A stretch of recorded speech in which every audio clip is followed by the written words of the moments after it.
What's up YouTube, Cliff here from the Sunday Drive, and today we're going to be installing a 7-inch Skyjacker lift on this 2016 Silverado.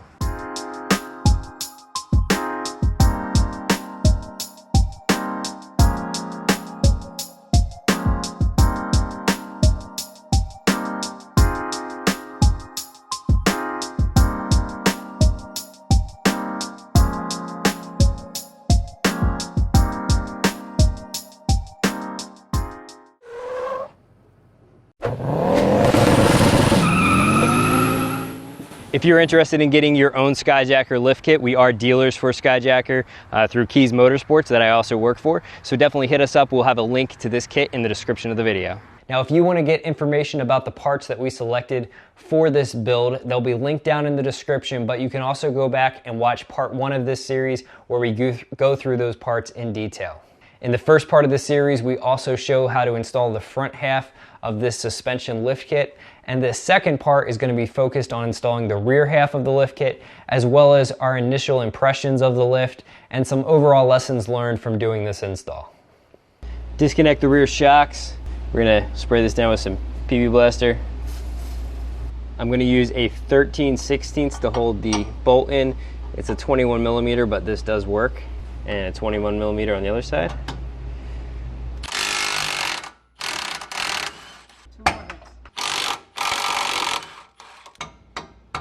Now the Silverado shocks are staggered, so the passenger side one is in the forward facing position up here by the muffler, while the driver's side is at the back of the vehicle. Definitely want to have face protection on while you're working on these rear shocks, because a lot of dirt and debris tend to fall down.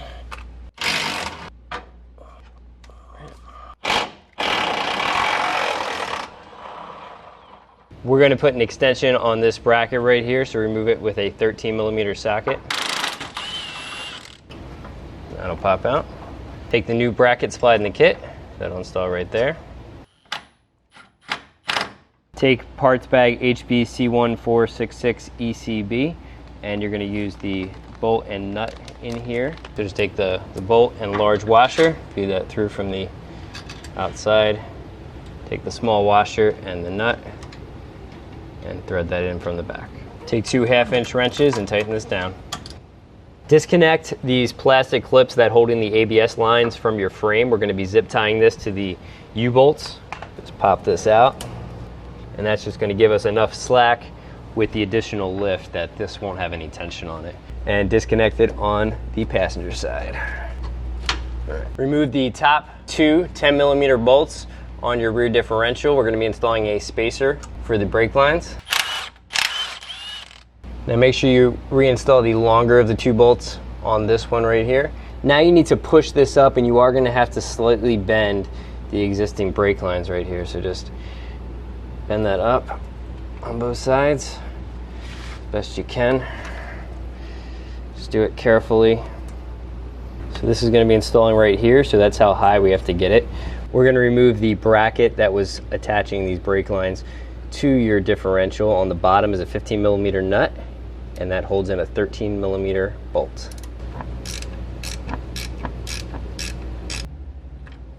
Actually, that bottom nut is actually welded on, so you don't have to hold something on there, but it does give you a little bit of leverage. But let's bend this up a little bit higher here. To help give me some flexibility with this brake line, I'm just going to undo this clamp. I'm going to try to put it back on once we have the bracket installed, but this is just proving a little too tight for me to work with right now. All right, so we got that loose. So I undid the clamps on both sides just to give me a little more play while I'm trying to get this bracket installed.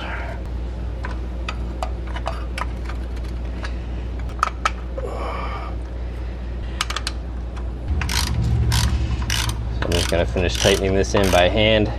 Again, you don't want to ever impact into your differential cover, and then torque these down to spec. Once you have the bracket installed, you're going to take the mounting hardware from bag HB C1466-DS, and you can see right here it says differential brackets. Now when you're doing this, you want to be really careful that you don't have any rubbing between this bracket, especially right here, that could compromise your brake line over time. And they do specifically say that you want to install this on the driver's side hole of this bracket.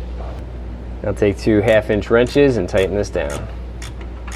Watch your clearances as this tightens down. You don't want to have any brake lines rubbing. So these lines are pretty much stretched straight up to this bracket. And what we found when we lowered the axle away from the vehicle to accommodate the larger blocks, this line was getting really tight, and I hadn't even moved the vehicle away enough to fit the new block spacers in. So I was really concerned that over time these would become compromised. These are basically a flex line that connects the hard line from the front to the hard line at the rear. So as your suspension travels, there's some give in your braking system. So we went ahead and ordered 6-inch extension lines to put back here, also to put up front. And we're gonna swap those out to make sure that we have plenty of clearance at the back for our brake system and don't ever have to worry about this failing. We went with stainless steel brake lines, and we will have a link to those in the description of the video. Take a 13mm and break this free. Not too bad. We already sprayed these with some PB Blaster, so. Okay. We're gonna release the clip first so that we can try to avoid a mess with the brake fluid.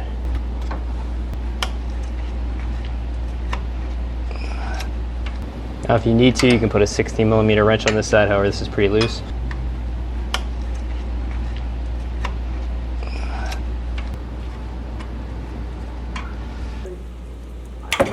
Oh, you just punched the gas tank. How's your fist? Officer? Right here, this guy abusing the truck.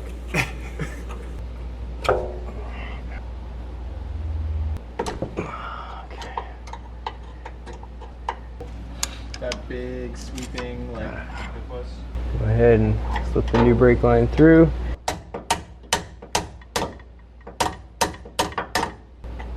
Gorilla Glue. No, Or epoxy. I'm gonna buy a welder from Aluminum case. And then you can use another tip and I'll just weld the hole. So right now we have the lift locked in its lowest position, and we have these ESCO jacks holding up the rear axle. So what I really like about these is they go really high, a lot higher than most jacks, and they have a nice broad base, so you don't have to worry about these falling down. And now with the axle supported, we can go ahead and release the U-bolts that hold the axle to the leaf springs.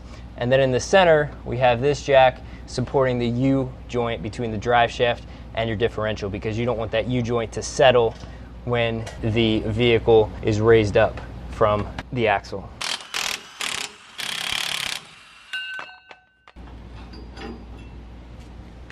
Now, if you don't have your front tires back on this point, make sure that you put some jack stands under the front of the vehicle, because when you release the rear axle, you're removing a lot of weight from the rear of the vehicle, and you don't want that to tip, especially if you're working on the lift. So either reinstall your front wheels and lower the vehicle down before doing this so that the vehicle is basically up front on its wheels, or put jack stands up front. The only downside of these jacks is they don't have a kind of an open top where they would cradle the arm of your axle a little better. So just be aware of this. If you have a second person to kind of hold it on there, make sure it doesn't roll off. It's not a bad idea. All right, let's hold it there. Before we go higher, raise the jack up a little bit. All right, right there. We're gonna go ahead and disconnect the ABS line that's connected to the axle right here, just to give us a little more clearance. Now for these rear spacers, as we mentioned earlier, if you're gonna do the 6-inch, you just put these blocks in and remove the OEM blocks. If you're going for the 7-inch lift, keep the OEM blocks in there and install these on top of it. This nub goes facing down. Not sure how well it'll show up in the camera, but this side is thinner, this side is thicker. You want this towards the rear of the vehicle. Okay.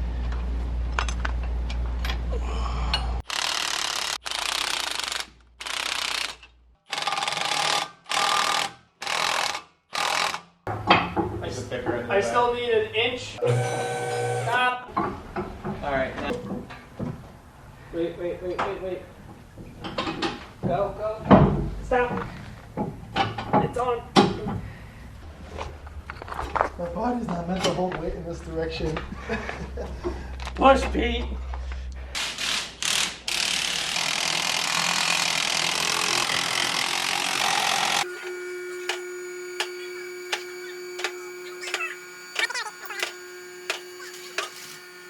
As you can see, we got the spacers in, and again, we're going for the 7-inch lift, so we have this on top of the stock block right there, and you can see this thicker side is towards the back of the vehicle. Now we have to finish torquing these down, but what we found happened was we were able to get one of the blocks in, and the other side, basically the axle had kind of twisted. So we got the one block in and secured, and then we raised the vehicle a little bit more so that this side dropped and we had some more space. And then we had someone underneath the vehicle push this axle towards the rear while another person lined the block up and then worked on tightening these U-bolts, and then we could stop pushing this from the rear. So just be careful, be very safety conscientious. Definitely have some jack stands up front of the truck while you're doing this, or the front tires back on. Now you don't want to torque one down all the way. You want to kind of keep working back and forth. Torque the other side.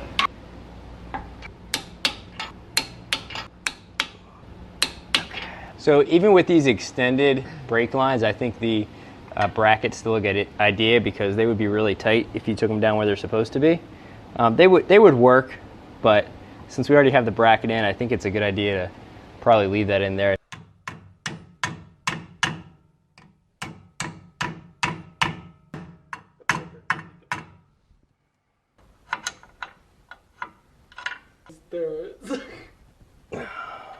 Did he lose the windshield?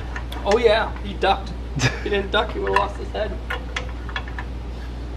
He was like, well, I can't go onto a side street, and it's either the pond or a tractor trailer. I would have picked the pond. When you're tightening this down, make sure you keep a gap right here. You don't want your brake line rubbing back and forth and eventually wearing a hole through it right there. So we have our new nitro shocks for the rear. Now Skyjacker has a few different ones you can select from.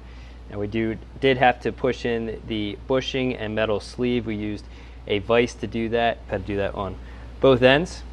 The part with the rubber boot is going to go up. We're just going to snip this down here, because we need to get that wire out from under the boot so we can slide it onto the top there.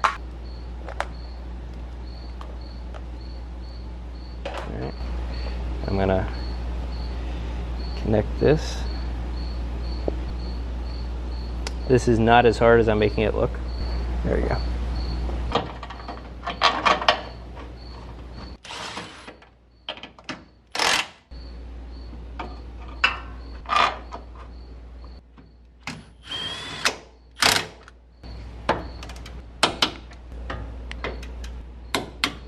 All right, guys, we just finished bleeding the brakes. If you guys need to know how to do that, you can watch our video at the link above. Now we're gonna go ahead and put the wheels on. Okay, you ready? I'm not as big as you, Pete. All right, hold on, let me get situated here. Keep going, yep, right there. And always use a low impact setting, and then torque to spec. Yep, right there, that's it.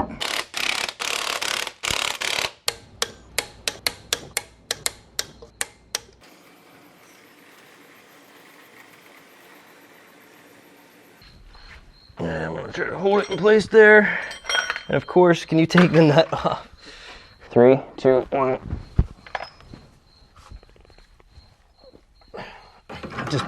There we go.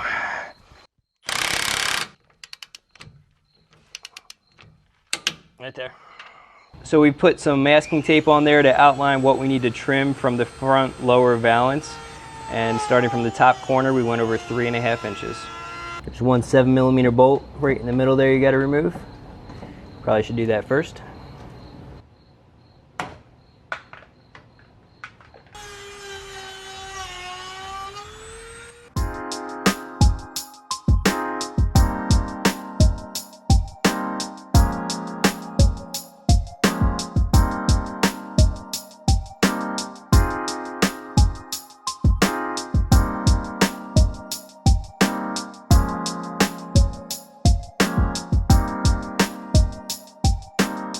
So there it is, guys. The kit is installed. It looks incredible.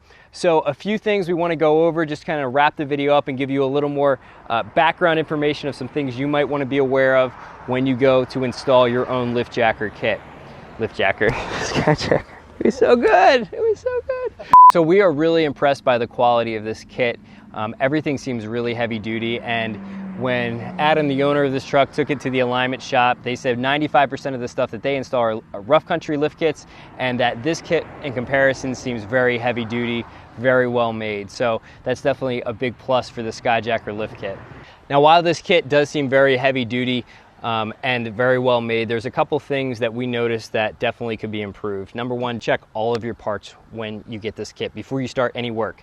We did receive the wrong knuckles, even though they were labeled correctly in the box. When you open the box up, they were the wrong part, and we didn't realize that until we were ready to put the knuckles on, and that held us up for about a week waiting to get the new knuckles. You also want to check all of the bolts inside of the individual packages.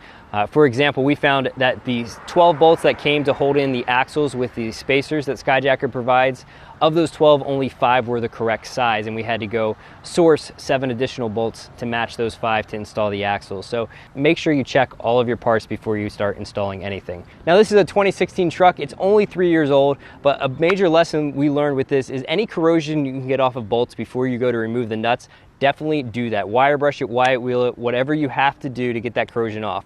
Several times we would go to remove the nuts and they would come off initially, but then they would get bound up in the rust. So clean those off, use some MAP gas to heat them up if you need to. Just take your time so you don't break any bolts. We went with a square setup with these 20 by 10 wheels with a -24 offset. Paired with those, we have these 35-inch tires, which are 12.5 inches wide. And at full wheel lock, you get a little bit of rubbing on the inside of your fender liner.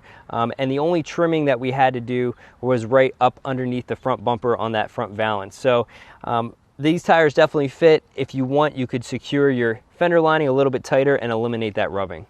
As you saw in the video, we upgraded the brake lines to a 6-inch extended brake line kit from Crown Performance, and we definitely recommend going this route if you're doing this 6 or 7-inch lift kit. I feel a lot more confident about the reliability of this truck knowing we upgraded those brake lines. As we mentioned earlier, all of the parts and tools used in this video will be linked in the description, and we are dealers for Skyjacker lift kits, so it would help us out if you got it through us. We'll have a link to that kit in the description as well. That's it, guys. I hope you enjoyed the video. If it was helpful, please give it a thumbs up. And if you have any comments or questions, please leave them down below. Hope to see you guys back here on the channel soon. We're going to be adding some running boards to this truck, changing out the bow ties, and I'm sure we'll be doing more work on it. We also have a lot of videos on my 2014 Silverado. Hope to see you guys back here on the channel, and thanks for watching.